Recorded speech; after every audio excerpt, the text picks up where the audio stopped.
And it's one of those things that I wish it was predictable. If I had Right. a crystal ball that I could predict every shift in the market, I wouldn't be having to do any of the running around I'm Yeah. doing, but that's not a reality. Hmm. And nobody knew, like with COVID, nobody was expecting that shift. And Right. there's certain markets now that are seeing those price increases that they didn't see during COVID because people weren't moving to those areas in flocks. Right. And so the trends are very hyper specific and hyper local on what's going on in that area, the demand of that area, the growth, all of these other factors, and we can't control that. Well, and there's always a give and take too, right? So like the give and take, what I mean is I remember talking to clients back in 2020 and 2021 where interest rates were at like 2.5%.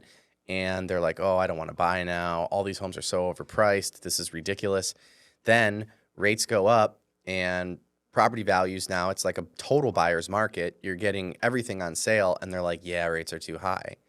So let me get this straight. You want low rates, low property values, like it And no just, competition. right, and no competition. There is always a give and take. So to the same point, I actually had a client, I was very surprised by this, who contacted me when interest rates went up. And they were like, because I always ask every single client I meet, what has made you decide to buy right now? And their response was interest rates are a little bit higher, so there's little to no competition when we find a property. And we don't want to feel pressure. We want to be Yeah. able to get inspections.